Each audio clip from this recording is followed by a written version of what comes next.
All right, so as you can see on my screen, a heavy protest happened today in Bayelsa. A very heavy protest as a result of the killing by the SWAT police in Bayelsa that led to the buying of this boy named Ayama Daniels. Now, the story behind how they killed this guy is just so crazy and so sad. You know, it's just so sad.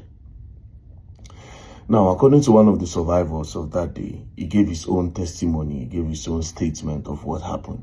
He said on that day that they went to celebrate with their friend in a garden, in a place called Hamilton's Garden. One of their friends is an EFCC officer, that they went to go and celebrate his birthday with him.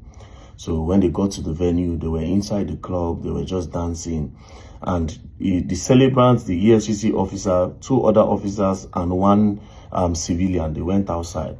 Now, a few minutes after they got outside from the club, they started hearing gunshots. You know, they started hearing gunshots outside. And when they went outside, other people were running out of the club. And when they went outside, they noticed that it was their friends. The celebrant, who is an EFCC officer, another two other EFCC officer, and one civilian that was arrested by the SWAT team. Before they arrested them, the EFCC officer told the SWAT police that I am an EFCC officer, you understand? They said, no, you are not, you are impersonating. So they searched them, they didn't see anything. The guy kept on saying, you cannot take me away, I am an EFCC officer, I'm also an enforcement officer, I'm an officer of the law. And next thing, they punched him on the nose and he started bleeding. That was how they moved them to the SWAT office. On reaching the SWAT office, they started carrying out their investigations to be sure that, okay, is this guy truly an EFCC officer?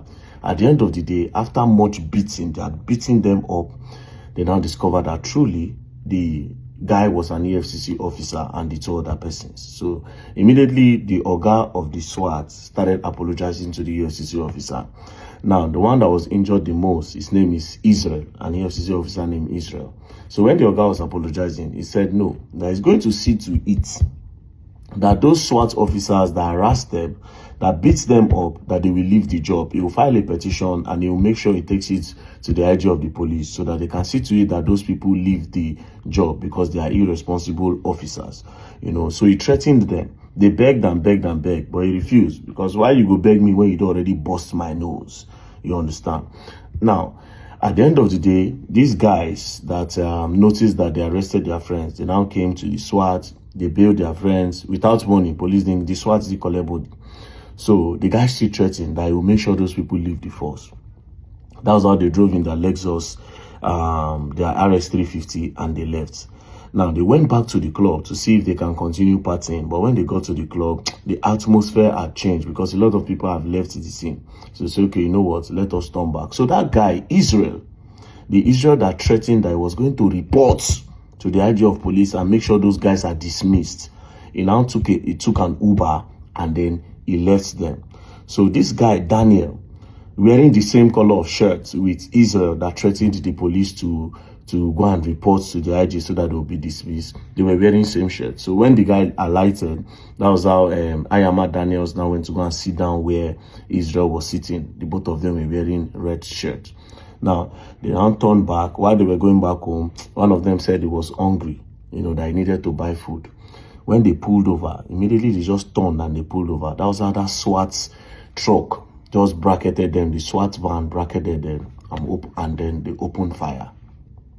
Just opened fire, bah, bah, bah, bah. The first shots they took, boom, that was how it hit Ayama Daniel on the head, and they sprayed the car and they ran away. Now, what were they trying to achieve? They wanted to buy that EFCC officer that wanted to report them. But sadly, the EFCC officer had already dropped, and they now went to go and take Ayama Daniels, and that's how Ayama Daniels lost his life.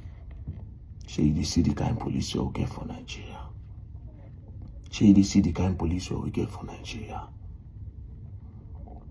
So innocent boys.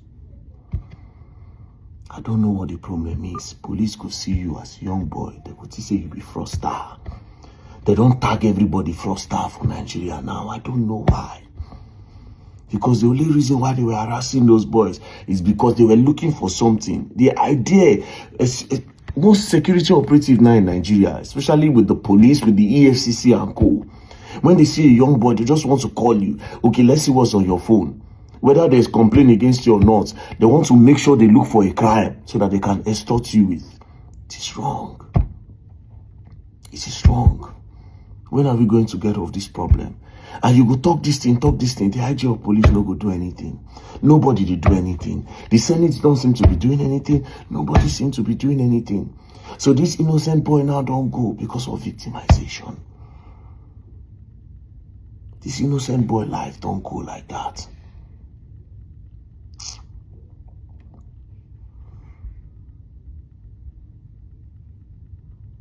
And next thing now, the sad part of everything, we say, these guys now, where they go carry out this act. Instead of me police dismiss them, you know what they would do? They go carry them go another division. That's what they usually do sometimes. They free carry and go another division. They'll carry and go another division. They'll go continue there.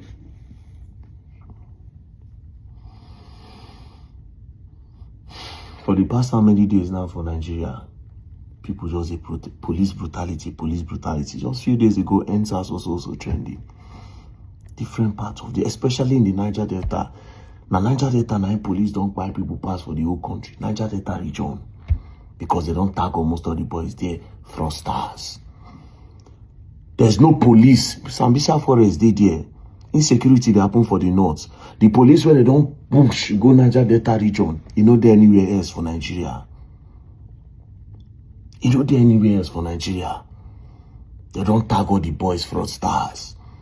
So when they see them, they just won't collect from them. It is sad. It is not fair.